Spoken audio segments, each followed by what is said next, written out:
McDonald's eyina mu katale k'abantu keesavinga eyina restaurant okwetoloola ensi yonna emitwalo 28 across the whole world. Across the whole world. Naye mu Uganda teriimu. Mu Uganda teriimu. But guess what?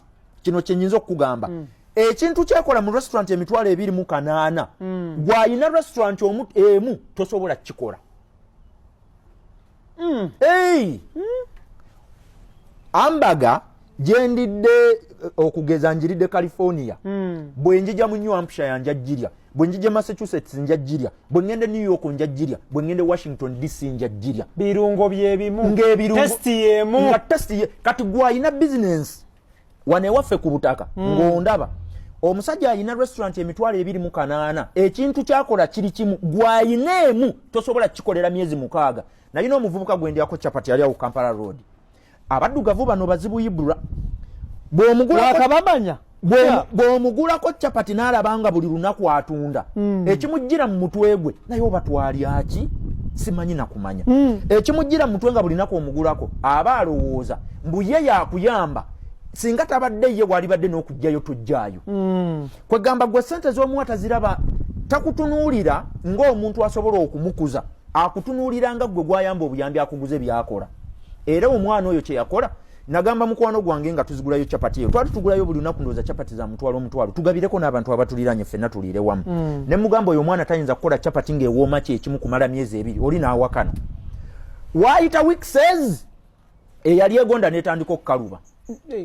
Ng'alinga asoteramu gundi wuzi. Kati simanyi oba eyali azikola gwe yagoba oba ye omwana eyali azeekolera ye oba yali ateekamu ebigwogwa simanyi walyanga chapati ng'ogikwata bwoti omutwe guno ne gugenda ku kisenge ne gukubayo ne gudda kati ne ŋŋamba omuntu afaanana bw'ati eyali badde akuziza ekirungo kya chapati n'ava ku chapati eya rawundi n'akolayo eya square ne tudda ku rectangle ne tugenda paka ku triangle ezo zonna zaali badde chapati nga tuzirya but guess what omuddugavu wano wansi w'enjuba Africa bw'akola ekintu kye ne kibeera bwe kityo nojja n'omugamba okimanyi nti ne mu adolescence level I mean ku maturity eri gye nabadde njogerako stage ey'okusatu omuntu bw'ojja n'omugamba Ibra nti osobola okubeera ne system erunning essomero erunninga business gwe n'ovaamu nodda ebbali aba alowooza nti munnanga olimba era akubuulirirawo tesobola kubeerawo nga siriiwo bajja kunziba bajja kundoga bajja kukyusa ebiwandiiko by'essomero bajja ku no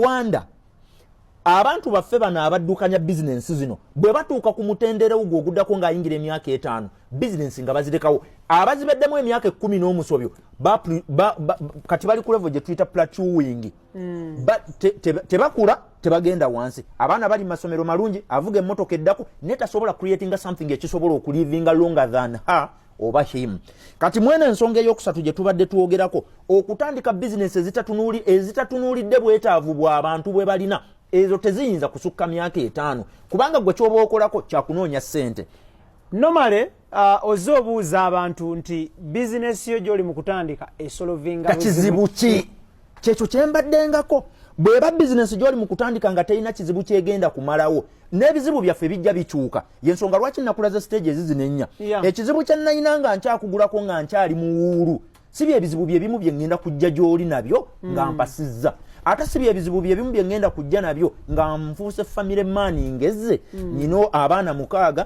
nyina abakyala 2 nyina n'ebintu n'emmotoka 6 ebizibu bigenda bikyuka kati wano obuzibu bwabwe buliwa bw'amala okubanga ekintu kyakoze it is just a money making machine ye business kati gyalimu it is not addressing any need okusala enviiri kinyoozi hardware anti bye babeeramu hardware kusala enviiri restaurant bibeera bingi nnyo okulowooza kwaffe ffenna awo we kuli kyova olaba osanga ekifo kimu nga kirimu restaurant 15 ffenna tufumba mmere n'omubuuza gwe lwaki ogireese wa munno mbwa nti naye afuna olina ekizibu kyozze okumalawo wano singa mbadde nkola restaurant mu kifo ekirimu restaurant 15 n'alisoose kukolawo research n'emmanya bwe baba babadde bafumba matooke kawunga bijanjalo muceere bikoze bitya tebalinawo katogo ka muwogo k'abantu bano bamufuna mpola abali akatogo ka muwogo okukendeeza ku nsaasaanya nze kemba nzija nako kentandikirako bwe nkafumba ne wayita emyezi 6 nenkola research nendaba nga bakajjumbidde nnyo bakaagala nga ngattako ebirala ku katogo nga nteekako amatooke ku matooke nga nteekako amawogo nga nteekako amayuuni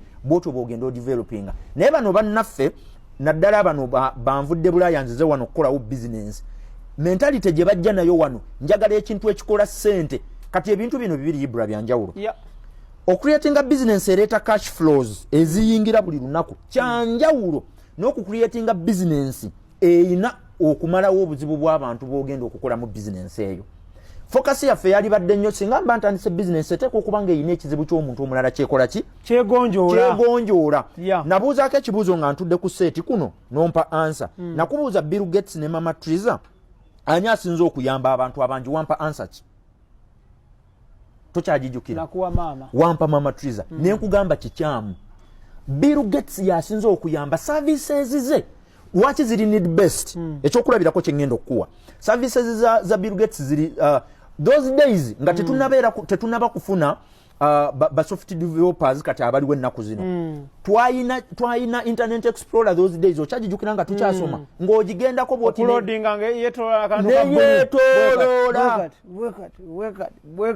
mu malwaliro mu masomero mu factories ne mu bintu ebirala byonna ebisinza okulwanya browser gye twalinawo yokka. Kati omusajja n'aleeta operating system esobola okukozesebwa computers across the entire globe. Abantu n'abeera nga client base ye eri mu buwumbi 5 n'omusobyo. Oyinza okutunuulira omuntu ng'oyo ne weebuza obugagga gye buva okuggyako ng'olina ekikyamu ku mutwe. Abantu bayambye ali mu buwumbi 5 tayinza butaba na ssente. Kanzije ku Netflix abantu baffe bano abasinga bagiraba. Omwami Reed Hastings yagitandika 1999 okutuuka olwaleero twatandikira yali asolovinga kizibu yajja kukola ssente. Wagendanga nga tutandika okulaba firimu mu myaka gyaffe egy'ekivubuka n'ogenda ku library n'owaayo 1000 ne bakuwa CD n'ojja n'ogiraba n'ozaayo CD ne bakuddiza omusingo guwaleseeyo si bwe gwali. Omwami Reed bwe yajja ne banne abasatu ne batandika Netflix.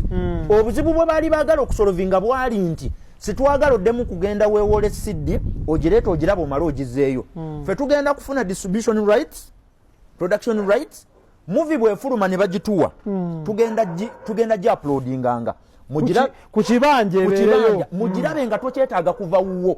Yali talina buzibu bwasolovinga akutula olugendo n'okukalubirizibwa kwe twali tulina jjayo CD zaayo eno zaayo eri okutuuka olwaleero Netflix bw'ogenda okugikeberako bye yatandika ekola yajja ebikyusa paka mu 2014 lwe yagenda ku New York Stock Market Exchange. New York Stock Exchange kweri it is a publicly owned company. Bannannyiniyo badda nadda kati emabbali ne baleetako abaami abalala.